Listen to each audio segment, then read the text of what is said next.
Hey everyone. I am very privileged to have Paul and Philip on here with me today for this kind of spur of the moment show, movie book chat. Um, I want to start out the show with a friendly debate with Paul, if that's okay, Paul. Um, okay. Well, I want to debate, it might not even be a debate, I don't know, we'll see. But I want to talk about two different things with him. The first thing, and Philip, you chime in too if you want, okay? Okay. The first thing that I want to debate him on is zombies. I know that you love The Walking Dead, Paul. I know that. Okay? I never dare miss it. But this is my thing, okay? I've never watched The Walking Dead, and maybe if I did, I would be hooked and I would love it, okay? But the thing is I am so turned off of zombies because that's all there is out there. I know that, that's making money because that's the craze. Mm, And a lot of times when something is the only thing out there, people are like, well, I got to watch something, so I'll just watch it. yeah. And it gets ratings. And then they think, oh, well, that's all that anybody ever wants is zombies. In books and in movies, it's just over and over again, zombie this, zombie that. And I want something different, you know. I mean, a lot of people think The Walking Dead is good, and probably it is. My husband, loves it. Well, by golly, I mean, do we need to have it everywhere? Could we have some other stuff? Because okay, to me, zombies is just like, they're dead and they want to eat your brain and they rip you apart. So to me, like every zombie show and every movie, I'm thinking is like people running, and trying to get away from these zombies or like trying to kill these zombies. Because I have seen several zombie movies.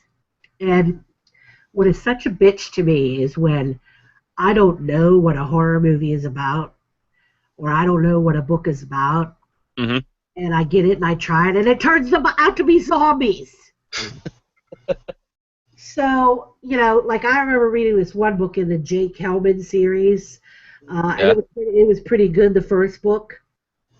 hmm But then I found out, and I was excited that the next book was coming out, and I found out it was about, guess what? Zombies. So, I mean, I'm just sick of it. No offense to anybody that loves zombies, good for But you. You it's get it's it's enjoyment. it's an each to their own thing, really. I mean, the whole thing started, back in 1968 when George Romero did Night of the Living Dead, and not only was that like a modern take on zombie movies, which was something that he pretty much made, but it also kind of changed the rule book of how horror movies get done. Not just with zombie movies, but it just literally changed the landscape of what a modern horror is about. Because back then, before Night of the Living Dead showed up, horror movies were mostly about alien invasions, big giant bugs, and vampires and werewolves. Not there's anything wrong with that, but that film kind of changed the landscape of everything, and not just because of the fact that it was a zombie horror movie, but each George Romero movie that came out, it had like a social commentary that reflected the decade that the film was out at that time. Like the first movie was about racism and post-Vietnam War stuff. 78, Dawn of the Dead was about consumerism with the whole shopping mall thing.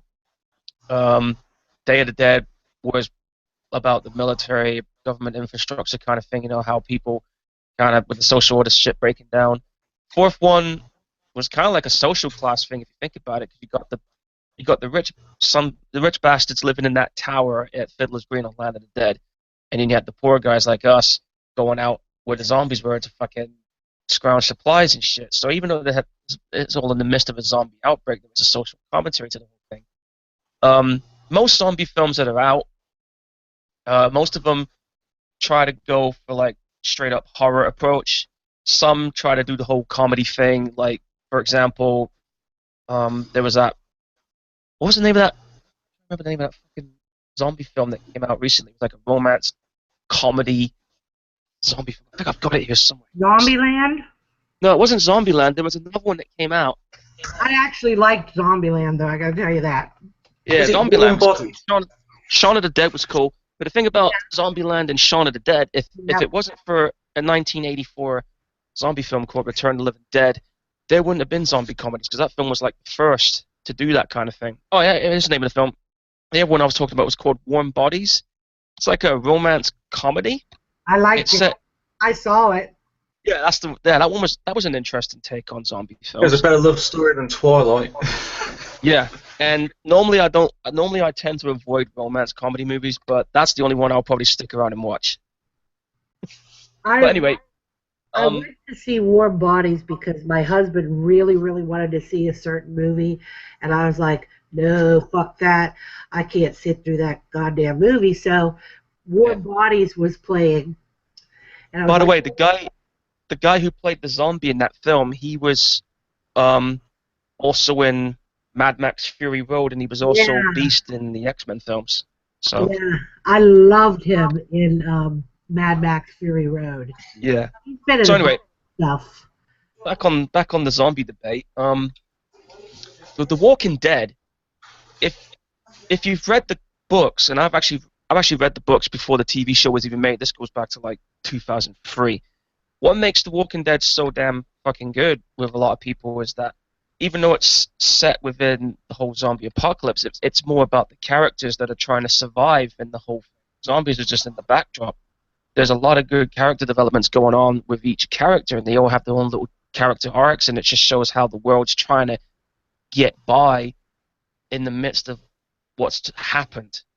So currently we're in season 7 right now in the TV series, and they've come across this group called the Saviors, which is like a really fucked up gang, and one of them's called Negan, and he's going to be killing off one of the main characters in the TV show, but they didn't show it at the end of season 6. They left as a cliffhanger. For anybody who's read the comic books, they know who it is. It's going to die. But the thing about the comic book and the TV show is that the comic book's a little bit more brutal than the TV show. I mean, they still retained some of the stuff that was in the comics, but there were some few things that they have changed around that made things a little differently. Yeah, like some of the characters that are on there that are in the comic books, they're still alive in the comics, but some of them on the TV show are dead, while the ones in the book still alive, or some got killed off earlier than they should. Like I'll give you one example. Like take the guy who owned the caravan, Dale. He got killed in season 2 at Herschel's farm, but that never happened in the comic books. He actually died after the prison story arc, where he came across a group of cannibals that was in this place called Terminus. But this is after he got bit in the leg, and it was actually him that had his leg chopped off, not Herschel in season 3. And as for Herschel's death, when the governor chopped his fucking head off in season 4, that was really meant for Tyrese. Herschel does get killed by the governor, but by a gunshot to the head. He never had his head bloody hacked off. That was for Tyrese. Tyrese ended up lasting a little longer to season 5, where he basically had his arm bit by a I zombie a never few watched times. the show, so I don't know any of these characters or any of this stuff. Yeah, I mean, I guess it sounds kind of interesting, but the only character that I know is the same one that people mention over and over again, and that's Daryl Dixon. Here's the thing about Daryl Dixon. He was never in the comics. That was a character they made for the TV show, but that character has turned out to be mega popular. It just happened that way, I guess. Now, But if I you're gonna, loved Philip's book, okay, but that was a different kind of zombie. oh yeah, That was more like ghosts than zombies. So even though that oh, had zombie in the title, I totally loved it. So that Glad you did. Zombie Forest. Yeah, so yeah, I wanted to try and do a different take on the zombie genre, sort of make the undead a bit different instead of just shambling corpses or even running corpses. and you did an awesome job at it. Thank you. You're very welcome. I recommend everybody, you know what, you need to get yourself a copy of Zombie Forest. I think you can get it on Kindle with Amazon. It's a great book. It's just a novella, but you know what, it's more than just horror. It's like a love story, a very deep love story, too. And I'm not into love stories. I think they're crap. But this is really, really good. I mean, I really got into this. So there you have it. Zombie Forest by P.M. Thomas. That's cool. Um, I'll tell you something I need to do with the zombie genre, which would be what's neat, that? is go back to the roots and have them as in the voodoo setting. They don't usually do that anymore now. Like Oh back in the yeah. 30s, the zombie genre, before George A. Romero redefined it, zombie films in the 30s were always about voodoo, like White Zombie and stuff like that. It was always, and they weren't flesh eaters; they were just undead slaves. Yeah, that is true. That was White Zombie was actually the first zombie movie to be put on film, if I remember correctly. But what were you saying again about Daryl Dixon? He wasn't in the comic, and they brought him in, and he became so popular. Uh, Yeah, that was a character that was made for the TV show. Is that the Michael Rooker one or the Norman Reedus one? Both characters, Ah, both I those characters were never in the comics. I didn't even know Michael Rooker was on it, but I get scolded by people all the time when I say I can't stand Norman Reedus. They're like, "What? That's Daryl!" Cat, he does actually do a really good job on this show. He's actually pretty good in this. But he always plays such a damn bastard in everything that he's in. Yeah, but this is a character you can pretty much get behind, cheer for. Okay, that's different for him. Yeah, I mean, he's had some pretty good story arcs throughout the season, especially in season 3 when he finally gets reunited with his brother again, played by Michael Rooker. I don't know what Baptist. movie it was, but he made a cameo in something. Somebody let me know what this was. I'm having like a mind fart. Um, there was this movie. Oh, I know what it was. It was Vacation, the new Vacation. Oh He, yeah, he had a part in it. He had like a cameo in it, and they thought that they had pissed off this truck driver, and that he was like stalking them and running them off the road and stuff. yeah, And it turns out that he was just overzealous because the wife had forgotten something somewhere, and he yeah, was trying to get it back to her. He was trying to get it back to her, but he was acting like a maniac while he was trying to get their attention. yeah. That was kind Vacation. That Vacation movie was actually pretty good. I actually of, I enjoyed loved it. that one. I mean, I don't.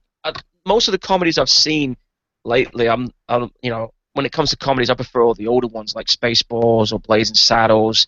But when it comes to recent comedies, Vacation was cool. Million Ways to Die in the West was cool. Um, Ted movies were cool. I like those. I like the original Vacation too, and Yeah, that this one's like classic. reboot. This reboot is like with his son Rusty, Yeah, but all the in between, like Vacation to European Vacation, Vegas Vacation, Christmas Vacation, I freaking hated all of those.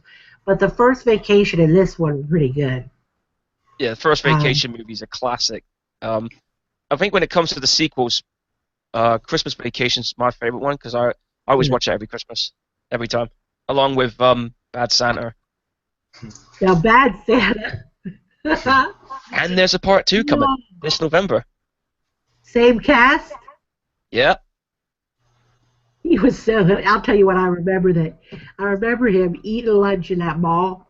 Did you see yeah. it He's like too? eating his lunch. He's like, I'm on my fucking lunch break. I know. He's like, I'm eating my fucking lunch right in This is front of that little kid. yeah. And then the mom's like, are you fucking insane? I'm reporting you. Oh, that was funny. And I thought it Oh, was really endearing the way the relationship with him and that little chubby kid built up. yeah. It was a good story in the film. You look past the fucked up humor that happened in there. There was actually a good story to be told in that film. I didn't care for that little dwarf. I didn't care for him. He was a bastard. Yeah, he's back in the sequel, by the way. Oh, I hope he gets kicked around a little bit. Yeah, One of the guys in it, I think it was Bernie Mac. Didn't he pass away? John Ritter. John Ritter was another guy that was on there who passed away too. Oh, okay. Jeez. Okay, but are you ready for the next debate? Go on then. sure. Hold on a second.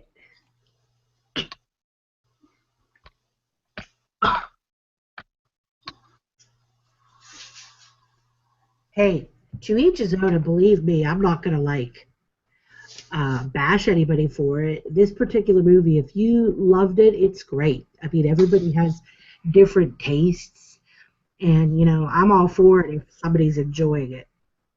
But I do have to say, Um, I just hated that movie Green Room, and I might have hated it for the wrong reasons. But here's the thing: if I supremely dislike a character and I don't like the way they're written, sometimes that affects my whole mood and the way I look at things. And if I think see, I want to root Is that for the scene where they stole the gas? no, that's not just it. That's one thing, but I could overlook that, but some other things I just couldn't. I want to be able to, in a movie like this, root for the characters and support the characters. Okay? And if I can't, it just, I mean, it loses all enjoyment for me. Like, if the main character is supposed to be like a killer, that's fine because that's what they're supposed to be. But I'm weird in the way that if I know you're supposed to like the characters and get behind the characters and they make them like total douchebags, I'm just like, really? This is what society considers a likable character? And it like bums me out and I like hate the movie. Now, it was bad enough that they were siphoning gas in the movie. But later on, they go, "Oh, we'll just steal some gas, like it's nothing." Okay. The thing is that okay, maybe they have to get where they're going, but what they're doing when they're stealing the gas from people, they're stranding those people. Those people, I guess, don't matter because they're not the lead roles of the movie. I don't know, but that just bothered me because so many people these days, they just take stuff, even though it's not theirs, because they feel they deserve it more or whatever. So that was already agitating me, okay? And then we get to Imogene Poots, her character, okay? I like her on the show Roadies, but first of all, her hair. That hairstyle she had drove me up a wall, okay? That was the stupidest hairstyle. I know this is petty, but that was the stupidest hairstyle. It just made her look annoying, in my opinion. But I could even overlook that. Right. She just seemed too kill crazy. Like that's all she wanted to do was just kill people. That was the only option. Just kill everybody. Kill, kill, kill, kill. She was too overzealous and she was rude about it. And I know, she had just seen her friend killed. I get that. I totally get that. But she just was too, I don't know. I did not care for her. I felt like the whole time I suspected that maybe she was in with them because of the way she was acting and how, anxious to just kill she was. It was more than just, oh, I'm going to defend myself. It was like, I just want to kill. Well, and then that other kid, Paul, that other kid who was like, yeah, I'm so tough. You know the one I'm talking about. He's the one that broke that guy's arm and that was all like, yeah, that guy. I'll take care of it. I'll be your muscle and all this shit. I just thought that he was annoying, and I actually was like, I'm gonna make myself look so bad by saying this, but I disliked him so much that I was like, get him first. Seriously, I was. So, okay. But yeah, I could not get behind the characters. I really couldn't, and this was not really horror. And that's fine. I love suspense. I'm just saying that a lot of people have classified this as horror, and I would classify it as suspense. And you know what? There were some times in that movie where they killed people, and the people didn't even, like, I don't know, like they did it in a cowardly way. Towards the end, at the end, I mean, not while they were running around for their lives, but at the end, they were just killing people who, like, you know what I'm saying, right? Yeah. They were threatening them. They dropped their guns. They weren't, coming at them. I think the reason why they shot him dead is because they were worried about the repercussions because that those guys were part of that Aryan Brotherhood skinhead thing, Maybe. and it doesn't matter if you let those guys go or not. If you, they'll eventually find you and kill you, basically. Could be, but that Imogene Poots character, I think she just wanted to kill. Yeah, she lost her best friend, and I'm guessing she was close to that best friend, and she just because she was a witness to her murder, and so was the band members. Those guys were going to make sure they were dead anyway. So it was a case of better them than me. in that Yeah. type of situation. I mean, if you were in a situation like that where you were at a place like that and you were a witness to a murder and they were fixing to kill you, and if you were in that situation, it would be the same thing. It was I wouldn't feel gas though. That's a well, no, difference maybe between not steal me gas, but in that I'm guessing situation. I'm guessing the reason when they stole the gas, they must have figured, okay, those guys, judging from the car they had, probably had enough money to get a tow truck, or maybe they didn't live far and they were locals, so they just, all right, we'll just take the gas. They didn't know, so they just went ahead and did it anyway.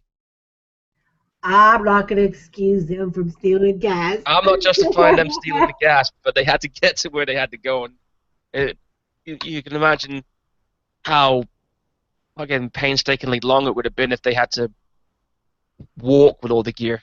And any car could have just stopped by and just did a five-finger snatch on them. The last thing that I wanted to complain about is, God forgive me for this, and rest in peace, but I never felt that Anton Yeltsin could act. I just don't buy him or believe him in any movie he's in. He was like, his accent was so annoying in Star Trek. I mean, I'm sure he's a nice person and stuff. I'm just being honest. I'm saying that I never felt that he was all that great. He was tolerable in Fright Night because, hey, you can look at anybody when Colin Farrell's in a movie. Yeah. But, yeah, I'm sorry. I don't like the way he acts. I think he kind of plays the same character in every movie, but like I said, rest in peace. Yeah. It's a shame what happened to him. I mean, getting pinned by your own car in your own driveway, that's a fucked up way to go. And 27, dude, that's not an age. Really horrible. That is horrible. I feel so bad about that. When I heard about that, Yeah. I was ready to cry. I felt so bad, and I'm like, and I don't like the way he acts, but I feel so bad. Green Room and Star Trek Beyond, those were his final two movies. Oh, I didn't know he was going to be in Beyond, but I'll tell you what. You got to understand, I'm so biased, okay? Chekhov, when I watch the classic Star Trek, I mean, that's Chekhov, okay? Yeah. And I just couldn't stand it. I didn't like the new reboot of Star Trek anyway, but I thought it was all right. I mean, I'm not saying it's going to top the original movies, but for this day and age, they did do some good shit with that. Yeah, it's like someone said, they'll never make a Star Trek movie in this day and age because the audience today won't sit for those sorts of films. It has to be laser beams, explosions, and that. It has to be Star Wars nowadays. Yeah, something like that. You're right. You're right, but you know what? Even nowadays, kids find Star Wars boring. Except for me. Like the other movies that, but I'll tell you what. I know he's Russian, but his Russian accent, the way he was talking, trying to be like Chekhov in that movie, it drove me out of my mind. I was like, Don't talk, just stop talking. Fair enough. I mean, like I said, some people like the work that he's done, and then you got others that didn't. I didn't mind a few of the films that I have seen him in. I mean, the first time I saw him in a film was Terminator Salvation. He was playing a younger version of Kyle Reese. Oh, I didn't know he was in it. I didn't watch that. That was the fourth one. I know a lot of people didn't like the one, but I liked it because they finally set it in the future scene. Because that whole time travel thing was done to death. So when Terminator Genesis came out, and all of a sudden they did the whole time travel concept again, I was just like, fuck, not again. I love Genesis though. Genesis wasn't bad. I just felt there was no need to do the whole time traveling thing again. You could have done a follow-up to Salvation. And it was a bit convoluted. Yeah. Like the whole thing, the whole time travel stuff became a complete mess. Yeah, I mean, I'm not complaining. About the film overall, I mean, the film had its good action moments. I just felt there was no need to do the whole time travel concept again. I just felt there was no need for that. Maybe I didn't notice the lack of need for that because I was too busy looking at Jai Courtney. But, his version of Kyle Reese, huh? Oh. Sorry, guys, but he's yummy. Sorry. Figures. I liked him way back when he was in Spartacus, the TV Oh show. yeah, he was in that TV show as well. I just remembered. Good damn show. Yeah, I got the entire TV series collection. And you know how I brought up Fright Night? Yeah. David Tennant was really enjoyable in that movie too. He was good. His character was funny. Yeah, he was I pretty. liked him. I Go thought he was. ahead. I thought he was okay in that film. I thought he was alright. Yeah, at least he makes the character his own and doesn't try to sort of copy Roddy McDowall's character. Oh, you can't top that character, man. No way. This is a dude that was in Planet of the Apes, after all. You can't top Roddy McDowall, period. Yeah, pretty much. All um, right. If we're gonna do debates, I got one then. okay. How about Ghostbusters? I refuse to see it. I will not watch that movie. Well, I had the misfortune of going to see it, but it was because of my mate. It was his last day in Plymouth because he had another job where he's moved out of town now. So it was his last time for him and me and a few of us to get together. And he wanted to go see Ghostbusters. I'm like, dude, what are you doing? Trust me, this movie's not going to be good. And I'm not saying it. I'm not saying it's crap because it's a whole all-female thing. I'm saying it because I just felt that this movie wasn't going to Badly made. be on par with the original film. So I thought, all right, I'll go and tag along. Because I didn't want to say no, and I didn't want to disappoint him. It was a free ticket after all. So I went and seen it, and my thoughts on the movie, it just, I don't know, it just didn't quite hit the mark. I mean, there may have been maybe one or two moments in there that did get a laugh in the cinema, but the rest of the stuff just kind of fell flat. I mean, it had some good action moments and had some good visual effects, if you know, because there was a lot of CG galore. But I don't think the ghosts' designs were that good. Not like the original one, you know, like with that ghost librarian. Oh yeah. Can't beat that. And I felt that the film kind of resorted to gross out humor on some bits just to try and get a laugh. Like the bit when one of the ghosts starts puking on one of the main female characters. I'm like, dude, I've seen plenty of films that do that kind of thing better. It also feels really obnoxious, especially with the improv. Apparently there's supposed to be like improv jokes that just go on too long. Yeah, there was. And there's a bit at the end where they shoot the main ghost is trying to keep himself from being sucked into the portal, and they say, okay, we need to loosen its grip. So instead of using the blasters to shoot his arms off, they all aim for his balls.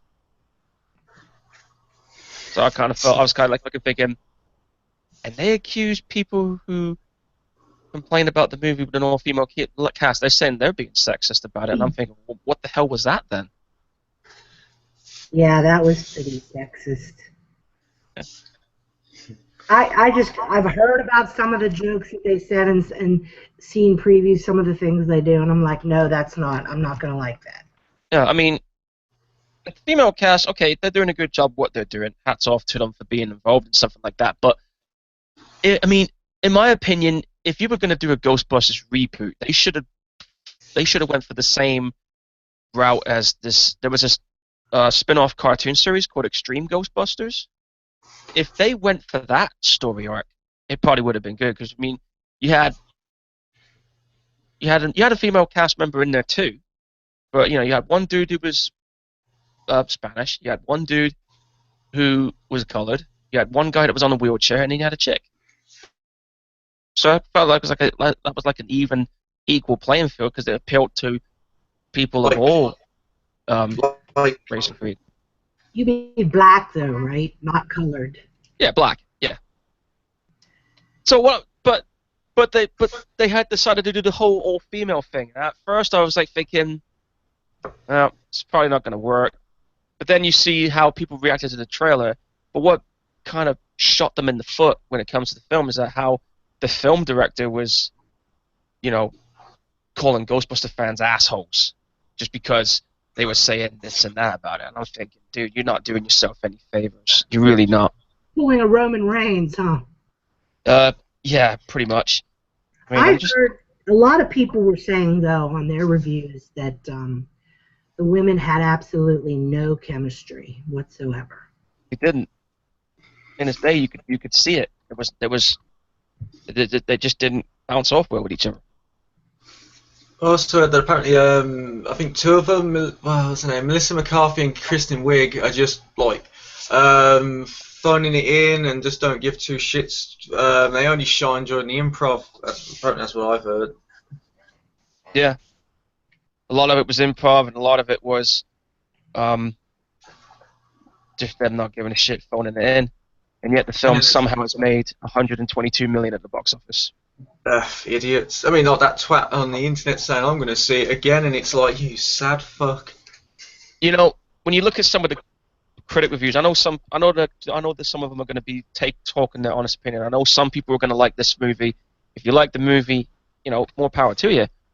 But the ones that are like really hammering it in to people saying, "Oh, this is a good movie," you just kind of can't help but think Sony's told them to say that. Yeah. Like the one critic I saw where he said, it gives the haters 2 middle fingers and then they're kicking the balls for good measure. This is from a dude who reviewed it. You were told to say that. Yeah, I remember you showed me that, and I was like, what a wanker. Yeah. I mean, the film's got like as the overall review consensus, it's got like a mixed to positive reviews. And like I said, I know some folks like it and some didn't. I gave it a shot, and my opinion didn't change. Yeah, I just felt that the film wasn't going to match up with the original, and it didn't.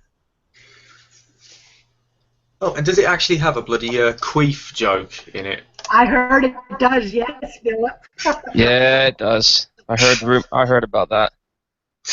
There was I will say though, the film did have a few nods to the original series. You know, I mean, you had Slimer in there. You had 3 of the surviving Ghostbusters cast members doing cameos. Stay Puft Marshmallow Man there as a balloon cameo, like a ghost balloon. I heard that Bill Murray, like, you could tell that he didn't even want to be there. Yeah, you could see the look on his face, especially when he was on that talk show with the cast, and you see him in the background. He's like thinking, "What the fuck am I doing here?" Because apparently he didn't want to do it, but he had no choice. Otherwise, I think they would have brought legal action. I think he was under contract that he had to do it. Yeah, there was that talk about that too. And now there's talk about them doing a sequel. Oh, jeez. And it's going to have Zool as the villain. They'll screw it up.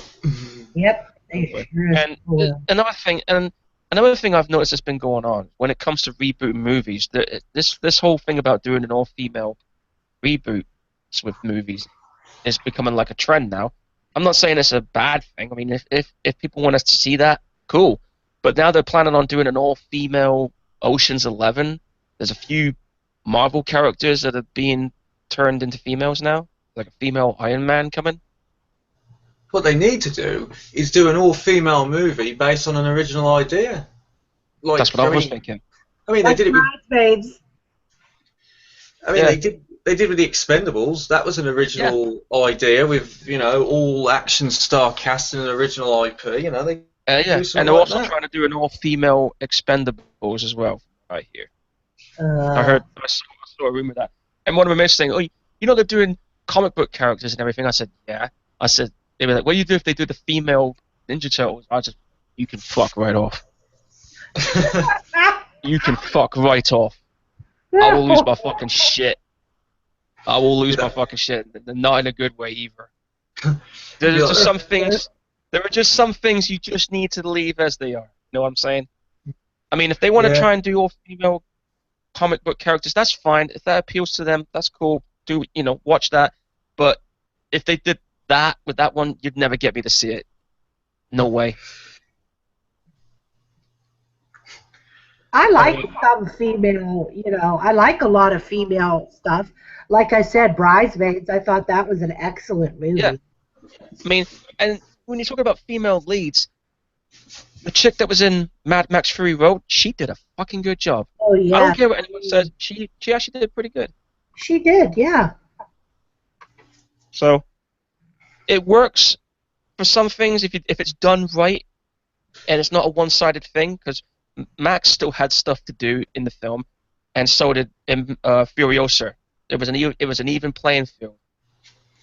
Films like Ghostbusters, it just doesn't feel like that, you know? It depends on who's making the film, innit? Well, yeah. I mean, like I said, nothing against the female cast members involved. Hats off to them if they enjoyed doing it, but for someone who watched the original movies, it's just not up there with the classic ones. It just isn't. No, even if they had like all men, it still would have been a shit film because Yeah. it's a shit script. Yeah. Exactly. There's an old saying, the script counts. Yeah. You can have a movie that has all the best visual effects and the best cast members involved, but if the script's not up to par, it's not going to be that good. Yeah, it's going to underperform. Yeah, exactly. I mean, like I said, some people seem to like it. I mean, it's making a good amount of money. I mean, 122 million against a budget of 144 million. So it must be clicking for people who've probably never seen the original movies, or maybe felt that, you know, that they watched the original movies and they didn't go much on them, and maybe they like this one more than the originals. You know, And whatever. plus you've got probably SGWs seeing it, or is it SGWs or SJWs, whatever they fucking call themselves, seeing it. Social Justice Warriors? That's it. Well, if they want to see it, it's up to them. We do have to admit, though, that a lot of people didn't like it off the bat for sexist reasons. There are a lot of people out there, a lot of men, that it's just because it's all women that they don't like it. But basically, it was just a bad movie and a bad script. Okay? Yeah. But there still are those out there that didn't like it for sexist reasons. Yeah. I didn't like it because I just felt the movie wasn't going to be up to scratch with the original. That's my reason. I know that. I just felt that it would be fair to mention, since, yeah. I mean, even I'm hating on the film and I didn't even see it. I just think it would be fair to mention that there are a lot of people that weren't willing to give it a chance out of sexism. Yeah, it's true. Yeah, unfortunately, there are narrow-minded, freaking ignorant people like that, even in this day and age. Fucking hell. Oh, yeah, you would be surprised. It's actually frightening how much sexism and hatred of females is still out there. It's ridiculous. Yeah. I mean, anyway, back to movie debates. What other movies you got, folks?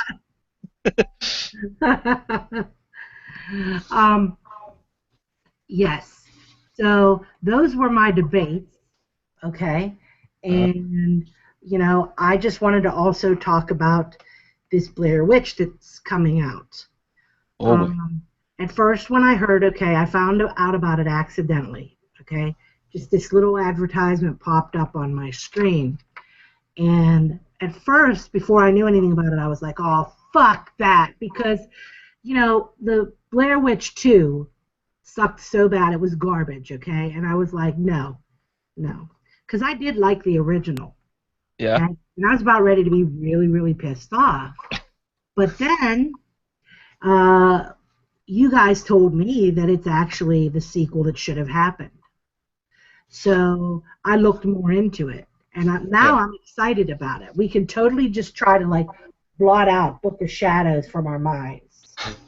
It was funny how I came across this movie too, because I remember that Lionsgate said they were working on a secret project film that was called The Forest, and I thought, oh, okay, so we've already had a movie that's called The Forest, which is set in that Japanese forest where people go and kill themselves, which is an actual forest that does exist. So I thought, okay, I'll look into it. Then I look at the Comic-Con feed, and it just said Blair Witch, and I was like, fucking A, man, let's have a look.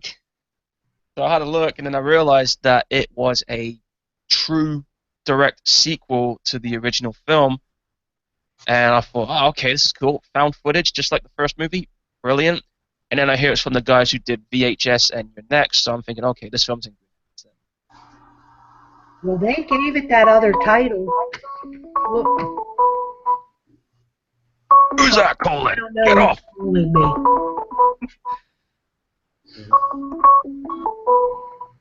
Anyway. I'm not taking that call because I'm on the show.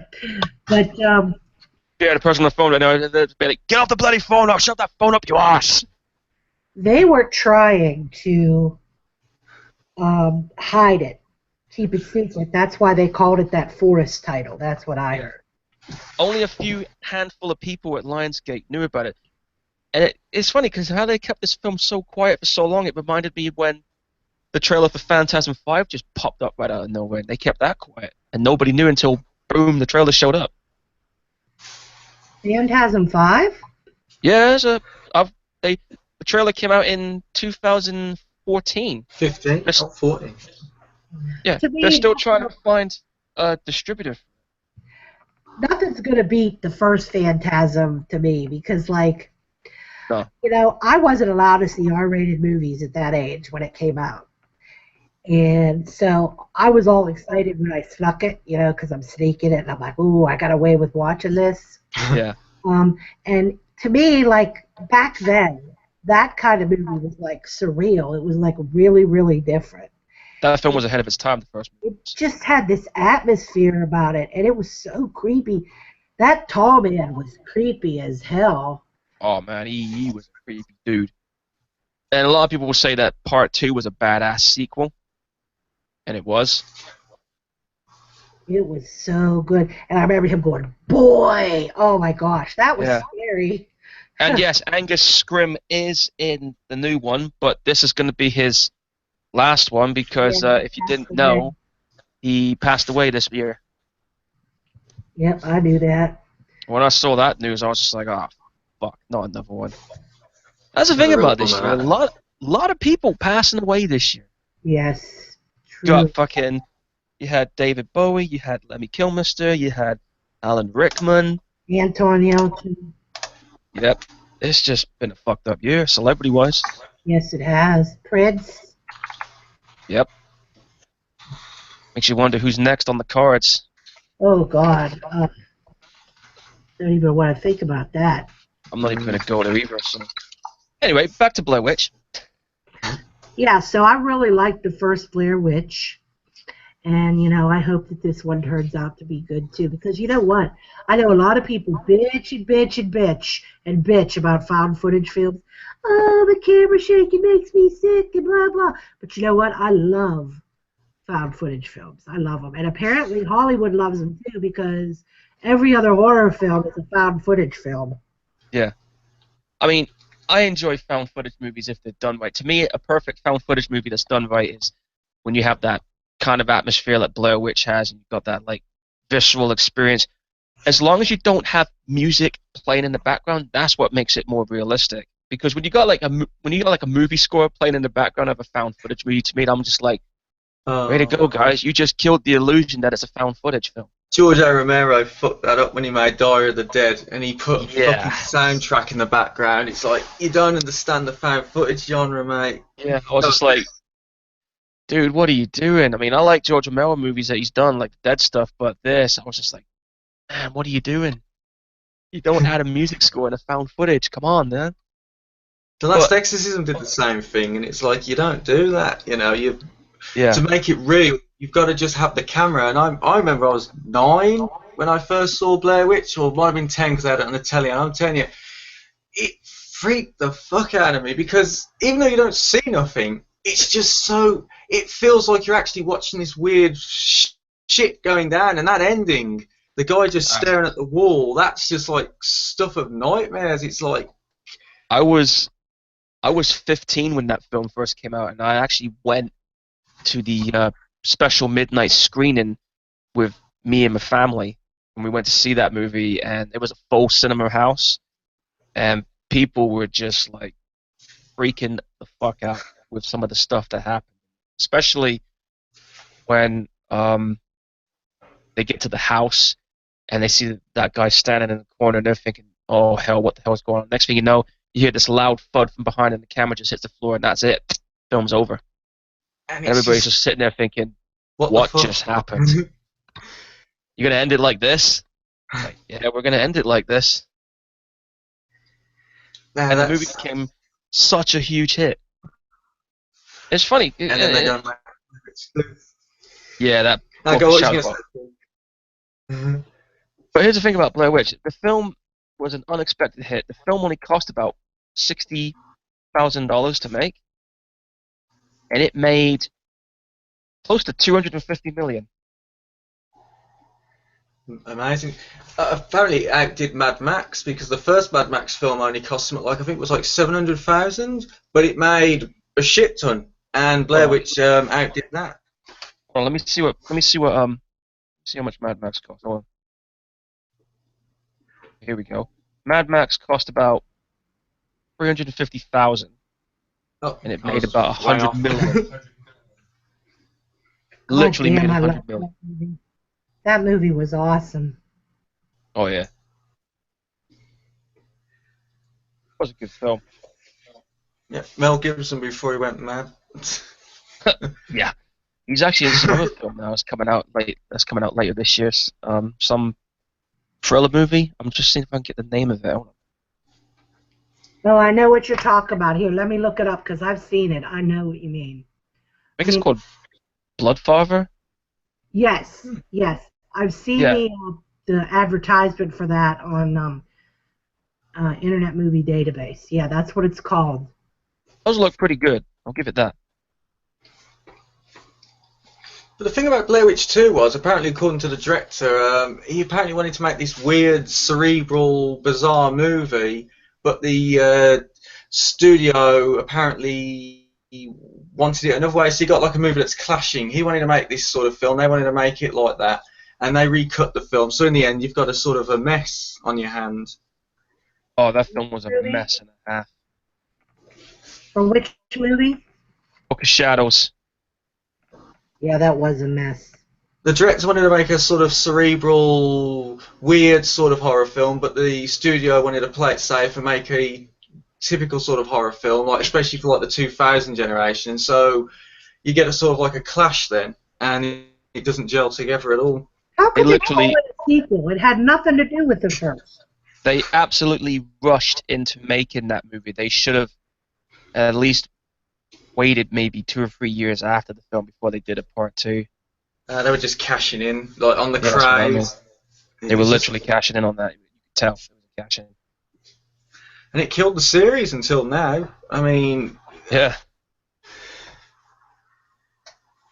I mean, this new one actually looks pretty fucking cool. Well, I got some high hopes for this one. I mean, it's been literally 17 years since the last Blair Witch movie.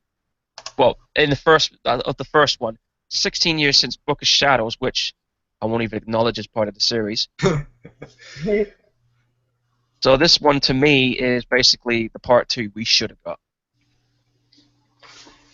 absolutely. and they better not fucking disappoint. I mean, it's like I said, it's from the guys who did Your Next, The Guest, and those VHS anthologies. So I got There's some good confidence. talent at the yeah. There's a good talent at the helm. Yeah, Was Guest any good? The Guest? I didn't see that one. that was a pretty cool film actually. It's not a horror movie. It's like a thriller. I'll share the information for you. I'll just go and find it. Surprisingly, I really liked Your Next. I Yeah, Your Next is pretty really cool. liked it. Still need to see that. VHS wasn't bad. The first one I feel was the best. The first VHS. Part two for me. And Viral's the weakest, ain't it? A Viral was shit. I think the only episode I liked on the third one was the one with the skaters that come across those like Spanish Day of the Dead cult like demon killers out there. Oh. They were I pretty think cool. I brought this up before, but I just want to say this again, that y'all out there that love horror, you owe it to yourselves to look for this movie, The Sacrament, on Netflix. It is chilling, but not in the way of a typical horror film. It is so good, and it is so creepy, and it really makes you think. So I highly recommend that. Yeah, I'll have to check that one out. It's not for people who don't have an attention span, though. Like, if you want all action, you can forget about it. Yeah, that's the thing with most horror movies nowadays is that they want to They do the whole all action stuff. No, I'm not complaining. I mean, I like seeing horror movies. Horror movies is like balls to the wall, all out action with blood and gore. But you got to have some slow burning ones to get you thinking too. Right. I mean the people that think that if there's no action, that people are just talking and it's like building characters. The people that are bored to death at that. That's the kind that wouldn't like this movie. Exactly. You know?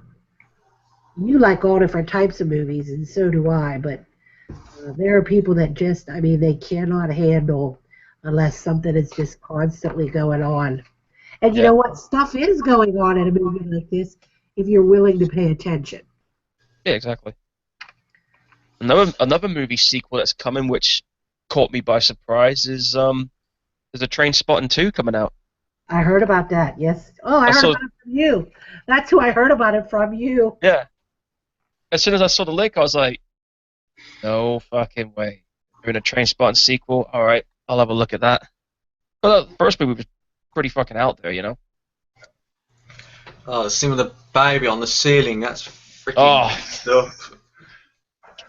Can you imagine that? I was like 12 when I saw that film. I remember just looking at it thinking, what the fuck is going on here? How about this? This is what I really think is sacrilege. They are making a TV series. It's coming out this year called The Exorcist. Oh, pfft. What do you need to make a series? And first of all, when I saw the lead, it's your typical Hollywood leading role. And to me, it just ruins it. It's this young guy. You know, he's, I guess some people would find him attractive. It's just like when you look at him, he's just like your typical Hollywood. And I'm like, no, that doesn't work for me. That totally ruins it. Yeah, I hate it when they do that, when they resort to the typical Hollywood hunks, you know, to get the main, like, demographic in. It's like, don't do that. You know what started this whole trend of movies being turned into TV series, don't you? What? The whole success of Ash versus Evil Dead. Oh, probably. And you know what? I can't wait. They renewed it. Yeah, I saw the trailer for season 2. They had Motorhead playing in there. I was just like, yeah, this is gonna be good. Oh my Lord, that show.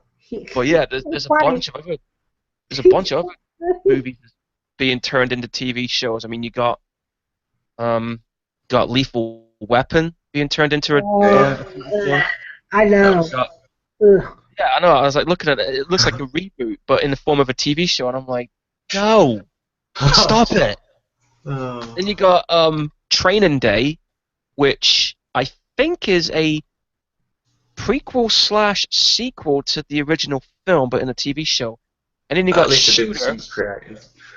Then you got that. You remember that film that Mark Wahlberg was in called Shooter? Yeah. Yep. Well, that's being turned into a TV series, and that's actually a sequel to the original film. Get some creativity, you stupid bastards! My God. I would have preferred a full movie sequel, but a TV version, I'll give it a shot. As far as that Exorcist goes, I'll probably have a look at it and, decide if it's any good or not. I might like it, I might not. It all depends, because sometimes it might just come out there and surprise you with something. I mean, It looks like. Look at the remake of Maniac. That was actually quite surprisingly good. I didn't think it would be, but it was. Yeah, I wonder what the Maniac Cop remake's going to be like. Oh. I've been actually reading into this one for a couple of years. I know that the guy who directed Drive is producing it. The guy who directed the recent 2 Universal Soldier movies is directing it. I got no fucking idea who's playing the Maniac Cop, but the one thing that I kind of got pissed off about was the fact that it's not set in New York, it's in Los Angeles now. And I'm thinking, what? Can't do that. Yeah, it's going to lose its gritty urban feel then. Yeah. I don't know, it might be good. It all depends on how they're going to do this, but for me, having it set in a different location, that's like, strike one. Yep. But that should be out like sometime next year. And you got a remake of It coming. I've seen what this new Pennywise looks like. Looks alright. Give it a shot. Flatliners is being remade, and I was just like, no. Are you serious? Yeah, No, I I'm couldn't believe serious. that. I'm What? dead serious. They've I was like, remade what? Flatliners. I was like, what the fuck? It's happening. They're filming it right now as we speak. Like I said, Hollywood really needs to get some new ideas. It's like what Kurt Russell said, they're out of ideas now. Yeah, because they won't. Think about it. The studios nowadays is that they won't take a chance on putting out a shitload of money for a film No. that's not a well-established series. They only go for something like that. And they'll only give, take a chance on something like that if it's a well-known director, because they look at it, well, they're bankable. But they're not Yeah. going to let some new guy do that. They look at you direct what we want, and that's that. Yeah, pretty much. I mean, look at I just Jose Padilla. He had no freedom on RoboCop, and he made the 2 Elite Squad films. Oh man, those Elite Squad movies. They're one of my favorite cop movies outside of the US versions of them. They're really good. Part 2 was amazing. The Enemy Within one. So gritty and so brutal. You could definitely see Yeah. where Max Payne 3 got its inspiration from. Oh, absolutely. You could see it plain as day, where the whole setting was and what it was about and everything. Yeah, Max Payne 3 literally got that from that film. Well, so And can you say? Max Payne. Sorry, go on. Yeah, What go was you on, going to say? You say No, you were gonna say. I was going to say, aren't they making a new 28 Days Later film? I think I remember you saying they was making a new one, They've weren't been they? talking about that for years. Hang on, let me see if I can find the news article on it. I remember reading something on it. Hang on. But yeah, what I was read you saying about it about on Max Twitter. Payne 3? Well, I was saying that Max Payne 3 was probably the best one of the entire series. Oh, definitely. I had a blast playing that. I love the mechanics and that, and the freaking the bullet hole effects, like when you could just slow motion and just fire bullet after bullet into them. Yeah, right? Fucking hell. Okay, here's what I just found on that 28 sequel. It says here on the 14th of January last year, Garland stated that we've just started talking about it seriously. We got an idea, Danny Boyle and producer Andrew Donald and I have been having quite serious sort of conversations about it, and its possibility. It's complicated when there's a whole bunch of reasons why it's complicated, which are boring, so they won't go into it. But there's a possibility of it's more likely going to be a 28 months later, and they'll probably do a 4th one, which will be, you guessed it, 28 years. Oh, Yeah. boo. Zombies again. Technically, they're not zombies. Oh, technically, boo. I don't. Technically, whatever. No, but I mean, it gets old. It gets old when you have that many TV. Never gets old for me. Sorry, but it never gets old for me. Okay. To me, they're like the ultimate movie monsters. Because when that shit happens, there's no getting out of it. You say they're not there's no- zombies, but they look it. Yeah, they look it, but It's they're not. kind of because like rabies. Yeah, you shoot them in the chest and they still go down like anybody else. Okay, I don't know if it was you guys that told me this or I read it somewhere, but Rob Zombie is supposedly making another Devil's Rejects sequel. I'm actually interested in that happening. Rumor has it could be a prequel. It shows you how they all got together. Because I don't know if you can do a sequel because they all got killed at the end. Oh, then it must be a prequel. Yeah. Has to be. But I'm definitely looking forward to seeing the one he's coming out with next. 31. Oh yeah, 31. That looks fucking mad. That does. Oh That is God, I so want to see that. When you don't know when it's coming out? Hold on, let me check. I think it's going to get a very limited cinema release. But I do know that the film, the cinema version's been cut down to an R because it got an NC-17 rating twice. Jeez. It's that fucking crazy from what I've been told. All right, here we go. Okay, according to this, September 16th, internet, and then October 21st, that's when they release it on DVD, and I'm pretty certain they will release the NC-17 version on video. I guess the one for the internet and selected cinemas will be the R version. If they don't release it on rated version, then that's just bullshit. They always do. It's madness not to. Yeah. But people's been saying it's like the fucking maddest film he's done in the ages. Some people have even compared it to Devil's Rejects. That's how nuts it is. Well, what's the name of that movie coming out? I think I'd be interested in it too. That it has a bunch of actors that have played like well-known horror characters in it. Oh shit! I know the one you talk. We talked about this last time. I actually posted the information up. I Let's see if I can forgot find the the name. name of it. I don't Hold know on. when it's coming out. I don't know when it's coming out either, but I think it's called Death House. Okay, I Oh, want that to was see it. that too. I It just remember that. says October this year. There's no exact release date. And then supposedly a sequel of Trick or Treat is going to be out. Yeah, I did hear about that. Hang on, let me see when that's out.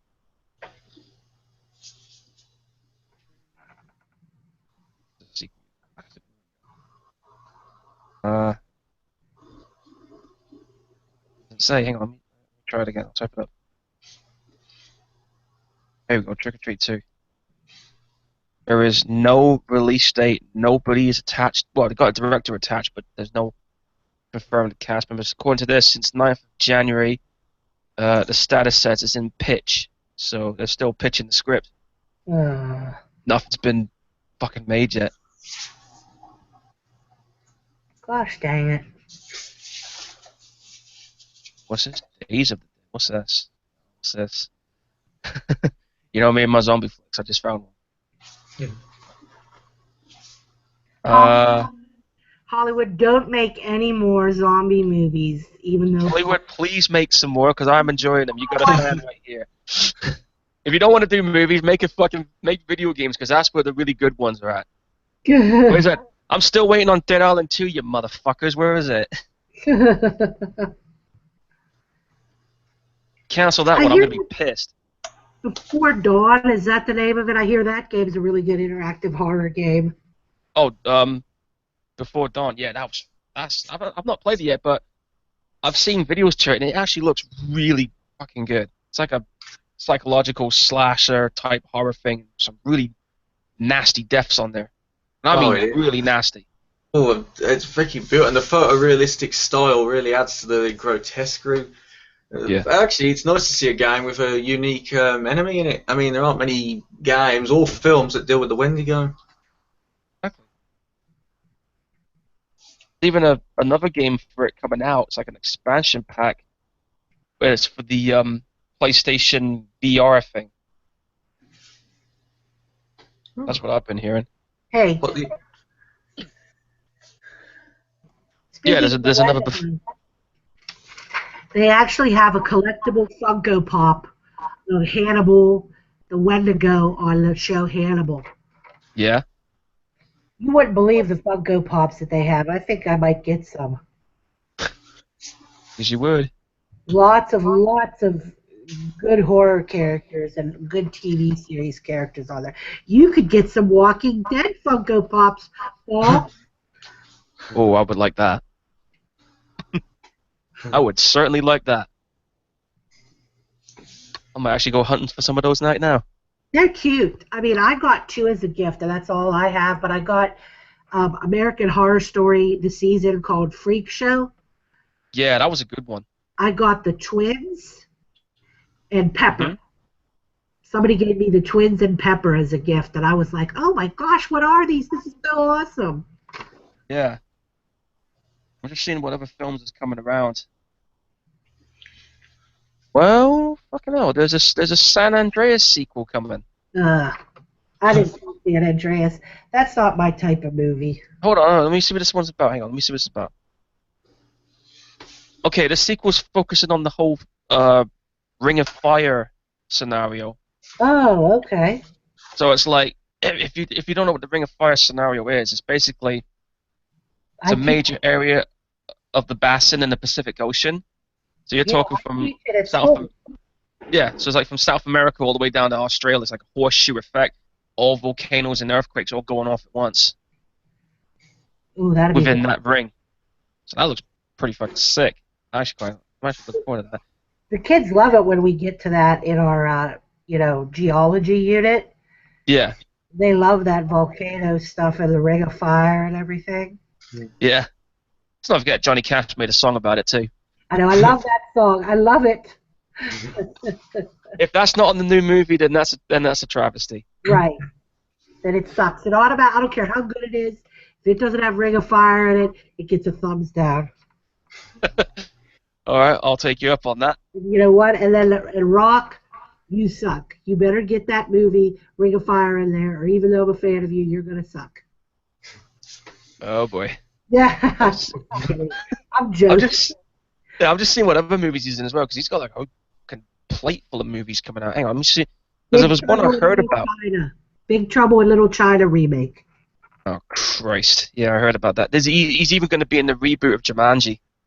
Oh, the reboot of Jumanji. I'm not bullshitting you guys. It's going down. Okay. Well. When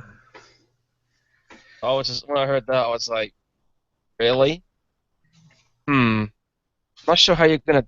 I think it's a bit soon to do that one. I know it's been like 20 years or so, but I think it's a bit too soon. Considering, Robin Williams passed away, he hung himself, I should say. I know. Oh shit! Philip and I were talking about how they're making a Don't Look Now. Yeah, I've read about that. That shouldn't happen. No way. I mean, and they wouldn't even get it right. I can't imagine a modern director would be able to do Nick Rogue's bizarre style and editing. It's just going to be shit. It'll just be modernised. It won't work. Yeah. That's dumb. Just them doing a remake of Don't Look Now. Oh shit! Check this out. I just found out what The Rock's up to. He's going to be appearing in one of the TV series of Nickelodeon's Ninja Turtles. Okay. Whoa, shit. I'm looking at some of the cast members that's in that show. You're not going to believe some of the names that are in this. Who's in it? Well, one of them is Ron Perlman. He's playing some mutant shark thing called Armagon. I didn't know that. I really didn't know that. And the guy that played Freddy Krueger is in this show as well. Robert Englund or Jackie Earle Haley? Robert Englund. Oh. I was like, what? How the fuck did that happen? I didn't know that. I'm in hell. Yeah, it's nice and warm. My favorite stars in Teenage Mutant Ninja Turtles. Oh. Hater. You know why I'm a hater of that? Because my brother, when we were growing up, had to watch that nonstop. Teenage Mutant Ninja Turtles. Oh my God, I hear it in my sleep. I still watch it, so what's the problem? Oh God. I got all 5 movies, so My some things version never of change. Oh shit! Check this out. There's another video game being turned into a film, and this one I'm actually quite excited to see. Any of you played that video game, Rampage? What were the giant animals? Yeah, punching the shit out of the buildings and eating people. Oh, I played that, yeah. That's They're being making a turned film into of a film. that? That could be pretty fun. They could do it like a spoof on Godzilla. Yeah. Oh, and speaking of Godzilla, yeah, in 2020 there is going to be a King Kong versus Godzilla movie.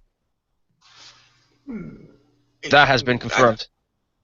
I suppose it could work. I mean, especially with now's technology, they can obviously do more. Yeah, I mean, you got that new King Kong movie that's coming out next year. You got another Godzilla movie coming out next year, but there's another one in Japan right now. Look, guys, here's a thought. Do an original movie. Probably not going to happen when you got fan bases that want to see more movies, like that. It's just how it is. Well, where can I find these fan bases? Because I'm going to go get them. No, I'm not going to tell you on that one. Sorry. Can't do that. I will find them. Not if I can help it. Well, it's all good. Whatever. I'll go find one of the fan bases, and Paul will be there. Philip. Dude, you're not taking this one down. It ain't happening. I'm like, oh, Paul. Yeah, I'd be like, Cat, I'm away. I'll spare you, Paul. Okay, I'll spare you. Go ahead and shoot. Go ahead and kill me already. I don't care. Right, you know how it is. I might just deprogram you. Good luck with that. Oh man, I was trying to think what else is this. But yeah, speaking of Ron Perlman, do you know there was a really shit Mortal Kombat cartoon back in the 90s called Defenders of the Realm? Well, Ron Perlman actually did the voice of one of the characters in that, Striker. Yeah, I did hear about that one. I never saw the show, but I remember reading about it on one of the Wikipedia infos on it. Did you guys ever see Ron Perlman in that really intriguing film, City of Lost Children?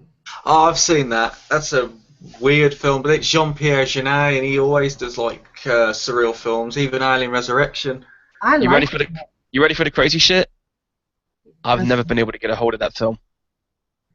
Well, You can get that's on. good. I've never seen it. I've heard of it, but I've never seen it. If you track it down, there should be a DVD which has both City of Lost Children and his other film, Delicatessen. Both are weird, outlandish sort of comedy sort of films. I liked both of them, though. I'm gonna have to look these ones up. I'll have to put some cash in. Very French and very sort of crazy, great fun. And like I said, you can definitely see how his style would then go into Alien Resurrection, which a lot of people hate. I don't actually hate that film. Like I said, it's weird, which is probably why I like it. Well, the Alien films, part one is a classic. Part two, Of course. Cameron one's fucking wicked. Part three was always my favorite, especially the director's cut version of it, which they eventually released on Oh, DVD. the assembly cut. Yeah. Like I said, I mean, I've always had a soft spot for Alien 3. I mean, I remember renting that film as a kid constantly, even if it was the theatrical cut. But once I saw the assembly cut, can't watch the theatrical cut again now. It's like, why settle for that when you can have the main course? Yeah, exactly. But the only thing that ruined the assembly cut was Is the ending. I know exactly. Yes, Ripley's sacrifice. I thought to myself, why the fuck did you change that ending? Think The that was original one you had on the movie was good. I think what it was that was the original ending that they had, and then I think they maybe had a test screen, or the studio looked at it and felt it's anticlimactic, because I think the whole thing with the chest burster coming out of her, that was a reshoot. They had to put a bald cap on her because they would have had to have paid her to shave her hair again. So to do that scene of her jumping off with the thing, they just quickly shot it. But it actually is a lot better. Yeah, But I still prefer the ending where the chest buster comes out. 'Cause that Oh was yeah, more that is. a definite closure to the whole series. Should have ended there if you ask me. Yeah, should have done. And if they did make an Alien 4, they should have not had Ripley. It should have been like a new generation or something. Yeah. I mean, which is what they're doing now.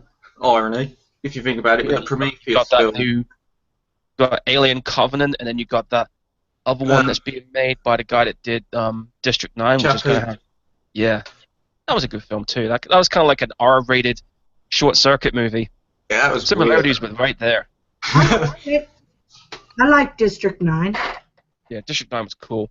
I liked Elysium though. I thought that was badass. Yeah, that was good too. I liked Elysium, but the ending was depressing. I cried.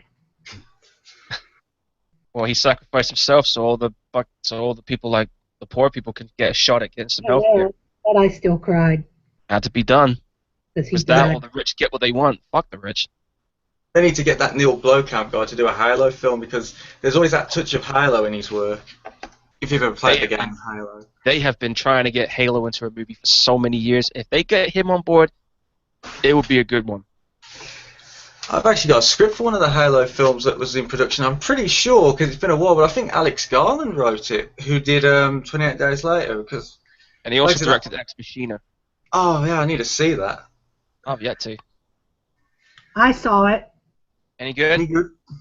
I liked it, but the ending just upset me. It's so bad. Don't spoil it. I don't want to know. Okay, but it upset me. It really did upset me. I'll check it out when I see it. Should be a good one. Remember Dredd? That was really good. Yeah, good. Speaking of Dredd, Carl Urban, he's actually interested in doing another Dredd, but rumor has it Dredd's going to be a TV show. It's the only way it can keep going. Yeah, I know, Cat. It would have been nice if they had just put Dredd 2 in the cinemas, but I guess because it's such a shame Dredd did not do well at the freaking box office because it was. I don't see why, because that movie was fucking awesome. It was It's the better than the Judge. last one. It was the Judge Dredd film the 2000 AD fans had always wanted, and Damn right. they kept his helmet on. Exactly. The helmet never came off. But apparently it lost out to the Sweeney. What? Yeah, that's the reason. The reason Dredd didn't do well at the box office was because everybody wanted to see. Wanted to see what? Cinema. Wanted to see what? Okay. See Sweeney, and because Sweeney came out around the same time Dredd did, that outdid the Dredd movie at the UK box office. What's Sweeney? It's Oh, it's a British crime movie. It's based off an old 70s cop series. The series isn't actually that bad. It's really good, you know, old gritty sort of cop and robber stuff. But it didn't work in the modern setting. Then they did that spin-off one recently with Sweeney in Paris, and I'm just I know, that was just no. ridiculous. You guys, you know what I found out? There's going to be another season of Sherlock in 2017. Oh, okay. There's even going to be a new Sherlock Holmes movie with Downey Jr. from what I hear. No, I don't care about that. But okay. the series I care about. I love the series so much, the British one. Mm. You guys have a lot of, you know what? Your movies and your TV shows are so superior to the United States ones. I'm sorry. Your comedy is better than our comedy. Your singers are better than our singers. I mean, my God. You guys, you have us beat in everything. But, you know, writers. The US has had some good TV shows as well that I enjoy watching, you know? Yeah, but... I like Sons of Anarchy. Everybody knows how much I like that show. You really have some awesome ones, though. That America tries to do, and it's just not as good. I think it's how the U.S. tries to, like, redo some of your shows, and then, it's just... it fails. Like, the In-Betweeners, USA, it was terrible because the problem is, and it's not always, but they try to, I don't know, they follow a formula, they follow the cliches, they have to play it safe. Well, I guess sometimes with the Brits, they don't. Like, you know, I know in America they're more strict on swearing, like on television, while the Brits aren't. So I guess. Oh no, we don't give a shit when it comes to language on TV shows here. Like, you could say shit, fuck, bollocks, and that, and don't bleep it out. But like in America, I think they always, like South Park, they always bleep it out. That pisses me off every time they do that. Not on the premium channels, they don't, like HBO and Showtime and all of that. Oh man, I wish I had HBO. They show penises on HBO series. Wow. The fuck? Okay, well, if that's the kind of thing people like, cool. No, I'm just saying that's how far they'll go. Yeah, I know, I was just saying. I mean, like when it comes to HBO... They did that on Game of Thrones. Yeah. Well, when it comes to HBO, I think a cool show that they did I liked was Deadwood. Never saw it. Oh, I've never seen it. Bloody good TV series. It only lasted for 3 seasons, but it was really good. Got all 3 on the box set. Ian McShane's in that, you know. Yeah. Al Swearingen. What is an Ian McShane in? Everything I've seen lately, Ian McShane has been in it. It's all because of Deadwood. I mean, at one time, the only thing I knew Ian McShane in was a British series called Lovejoy. Yeah, I that's remember where that. it started out. That's where it started, but then he ended up... You know, actually, he went out with, I know it's off topic here, he went out with Sylvia Crystal at one point, who, if you don't know, played the original Emmanuel. Yeah. Cool. He was actually supposed to be in Goodbye Emmanuel, but the director didn't want him because he wasn't French. Oh, come on. No, because Really? it was a French film, French director. He didn't want him because he's like, well, he's not French. Discrimination, that isn't it? Yeah. A bit. But Unfortunately, it happens and it never stops. Yeah, that's true. He had a guest starring role in, he had like a cameo in Game of Thrones. He was just in this silly ass movie, The Brothers Grimsby, that I watched the other day. Yeah. Um, Oh, and speaking of Game of Thrones, somebody's gonna think I'm fucking mad, but I've never seen that show either. Get your ass on it. I have to, I have to, I have to get the box set of the previous seasons. I have not watched one single bloody episode of it. Everybody's keeps telling me you're fucking crazy, and I'm like, so what else is new? Friends and viewers, everybody chip in so that we can send Paul the box set of Game of Thrones. I'll have to try and look it up on my DVR, see if I can pick an episode to watch. And the rumor has it also, from what I've read, is that they've got 2 more seasons left in it, and then that's it. Well, we're going to call this little charity Paul is Sad. And you could please send somebody so that we can make him unsad while he watches Game of Thrones. For fuck's sake. Hey, there are these things that are zombie-like in there, but I refuse to call them zombies. They're called the White Walkers in Game of Thrones. Okay, I'm sold. It's got zombies in it, I'm in. I can even get a White Walker Funko Pop. But the king of the White Walkers is absolutely, I mean, you know what? He reminds me in a way of Pinhead, just his demeanor. Okay? But he's entirely different. He's just so cool. You're not supposed to like the evil, killers, but dang, he's so badass. Ugh.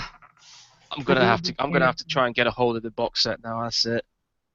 There's so many awesome characters in Game of Thrones. Yeah. But when it comes to TV shows at the moment, I recently picked up the first 3 seasons of Vikings because I saw the first season on TV and quite enjoyed that. I keep hearing that's good. Yeah. I should try that. So I'll go through that lot and then I'll pick up the Game of Thrones recent box set they released. I'll get this one, the seasons 1 to 5 box set and pick up season 6 of that when it comes out. And there are even Vikings Funko Pops, too. Listen to me. I'm like, Funko Pops this, Funko Pops that. Oh, boy. It's going to be one of them. Aye.